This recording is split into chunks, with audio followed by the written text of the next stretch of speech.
Where did they go? What did they leave behind? Where are they now? What have they become? What about their work? Any trace they left behind? They leave no trace, and always. My brothers and sisters, today we enter a journey into the hidden stories of power, of spirit, of healers and prophets, of presidents and kings, of men who shook nations but left no trace behind. We are not speaking of fairy tales. We are speaking of living history, of the men and women who called on spirits, who commanded crowds, who built mighty churches and vast empires. Yet today, their names are whispers, their children forgotten, their wealth vanished like smoke. Where did they get their powers? Why do their families not inherit them? Why does the outsider walk away with the fire while the bloodline is left with ashes? This is the mystery of Africa's great spiritual men and women. They leave no trace. The healers of the Southern Africa.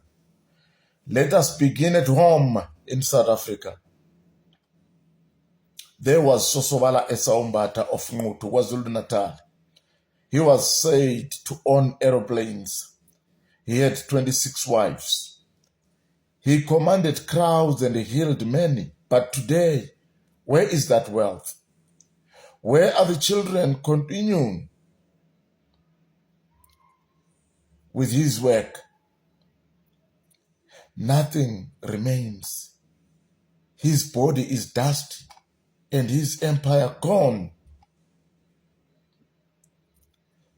Then again, there was a Nquthu, man or traditional healer, the flamboyant herbalist of Pondoland.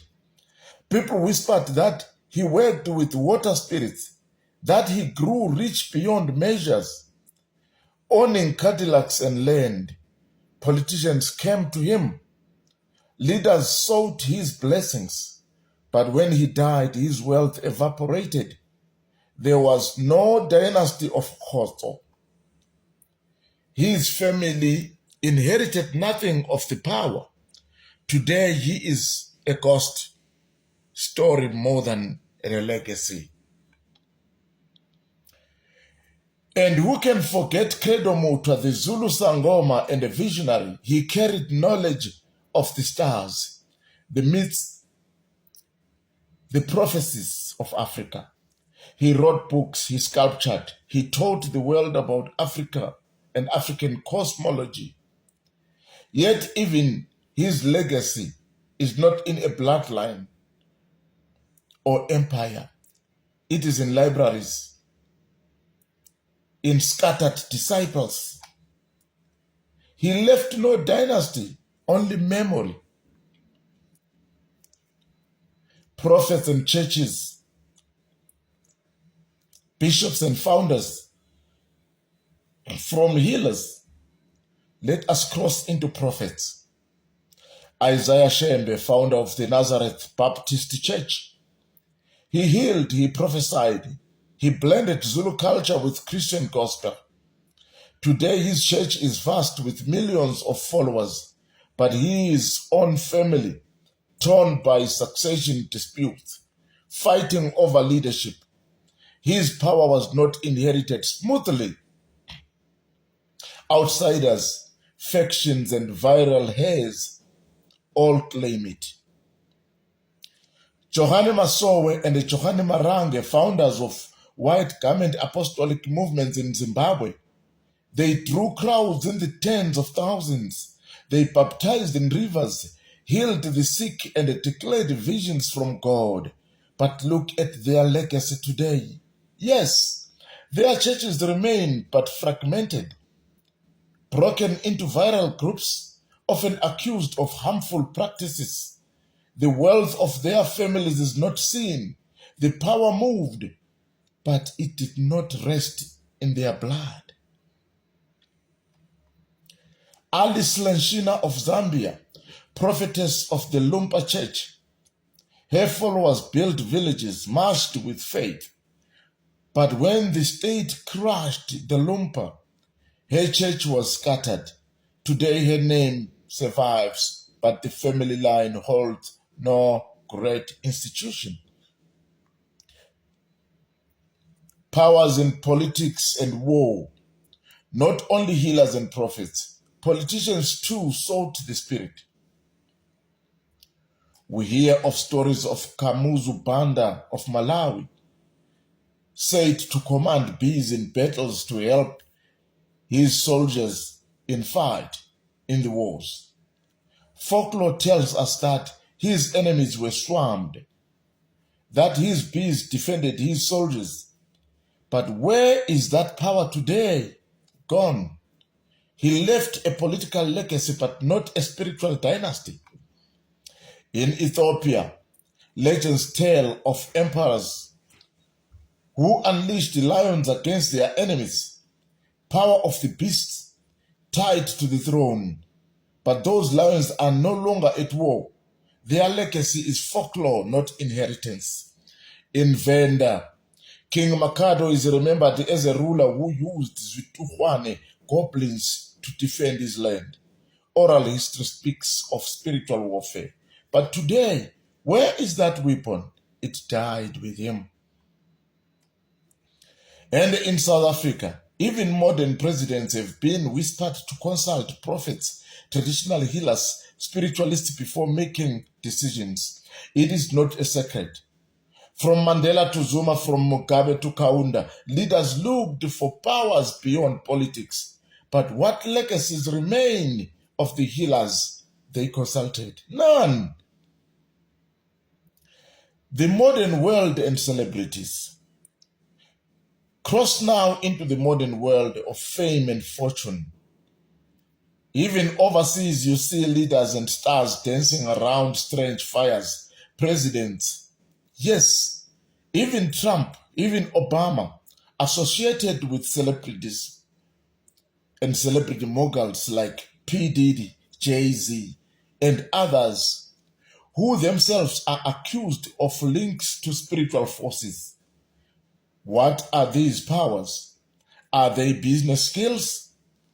Or is there more that we need to know and uncover? We see wasted talent, R. Kelly, a man with a voice that could move heavens, yet destroyed by scandals, by darkness. P. Diddy, accused in whispers of occult ties. Michael Jackson, the king of pop, but his last days were lonely and broken. Whitney Houston, her voice angelic, but her end tragic. They achieved everything, but left legacies tangled in controversy. And even pastors, yes, we hear stories whispered but persistent, that men like T.D. Jakes and others have been linked to secret societies, to strange associations. Whether true or false, the point remains, fame does not guarantee legacy. Ancient roots from Samuel to Saul. Let us return to scriptures. The Bible speaks of Samuel, the prophet. He anointed kings. He carried the oil of power. His touch raised Saul, then David. But where is Samuel's land? Where is his land? Where are his children? Did he leave a dynasty? No. His power was real, but it was not hereditary. King Saul, desperate, went to a traditional healer, the witch of Endor, to raise Samuel from the dead. A king consulting a spiritualist to bring back the prophet, hoping to regain power. But did Samuel's family inherit anything of that? No, the power died with him.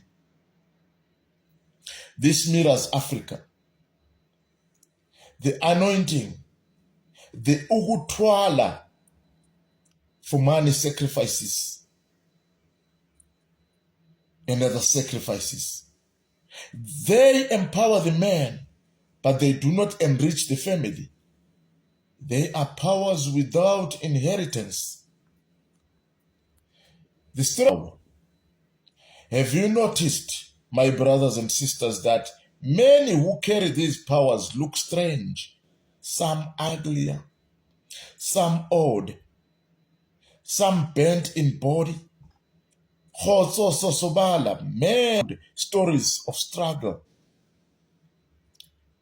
Perhaps it is the cost of sacrifices, perhaps the spirit, but it makes us ask, is power worth it?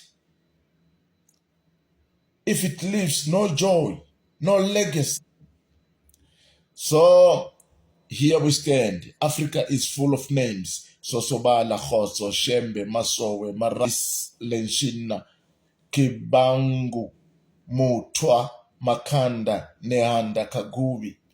Men and once ruled the unseen, who commanded wealth and crowds. But where are they today? Their names fade, their families vanish, their wealth evaporates. They left no trace. This is not only Africa's story. It is the story of the world. Putin in Russia, to Aleister Crowley in England, to modern celebrities drowning in fame but dying. Powers without inheritance. And so the question remains, we must face. What are these powers and why do they never last? Why do they build empires for strangers but not for their blood? Until we answer that, we will continue to see the same pattern. Men who roar like lions in their lifetime, but whose bones leave no dynasty behind.